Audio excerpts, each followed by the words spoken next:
Le temps du changement est venu, suite.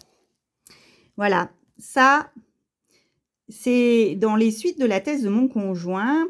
Je réponds à un appel à projet du ministère de la Ville qui, en octobre 2011, souvenez-vous, le président, c'est Nicolas Sarkozy. Eh bien, en répondant à cet appel à projet, l'équipe que nous avons constituée est retenue. Oh, grande joie! On a un petit peu d'argent pour structurer le projet, rencontrer les habitants, travailler dessus, quoi.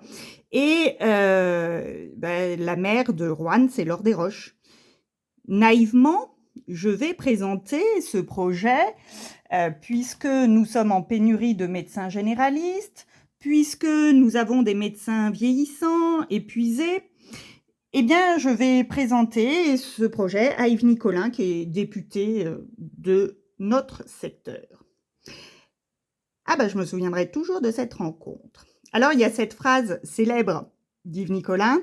« Madame Othon, quand les gens sont au chômage, eh bien, c'est simple, ils n'ont qu'à traverser la rue pour trouver un emploi. » Bon, ok. Après, il m'a aussi dit que comme j'étais épouse d'un médecin, je devrais être femme au foyer. Bon, c'est un point de vue. Et ensuite, il a terminé par « Madame Othon, l'éducation, ça ne change pas les gens. » Voilà, le comportement des gens.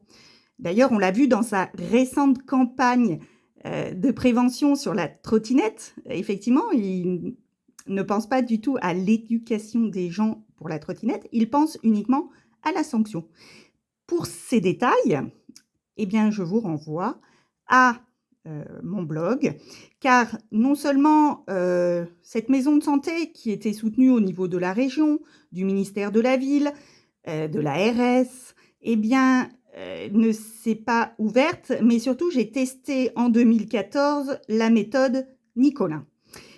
Pour ça, pour les détails, puisqu'il paraît que je lui ai craché dessus, a-t-il dit à Madame Schmuck lors du conseil communautaire quelques années plus tard de 2018, eh bien, vous irez lire, enfin surtout regarder, le discours d'inauguration de cette maison de santé, puisqu'elle a fini par ouvrir malgré Roanne et son univers impitoyable. Et à vous de juger. Est-ce que dans ce discours d'inauguration, j'ai craché sur Nicolin? Personnellement, ce n'était pas mon intention, puisque je n'ai pas pensé à lui. Je m'explique. Lors de ce discours, je me suis penchée sur toutes ces années, de 2011 à 2018. Je vous le dis, j'avais fait des mails que j'appelais Roanne et son univers impitoyable pour rechercher du soutien au niveau régional, national de mes copains médecins, car c'était l'enfer. J'ai été menacée, insultée, bref, persévérante. C'est le mot qui m'a été dit. Et en fait, à l'époque, face à la violence que j'ai vécue, et j'ai des traces, des mails que j'ai reçus par exemple, eh bien, j'aurais pu avoir peur, j'ai été en colère, mais surtout, j'ai pris le temps de respirer, d'être soutenue pour comprendre que pour moi, face à la violence, la seule réponse que j'ai choisie, eh bien, c'est celle de m'aimer chaque jour un peu plus.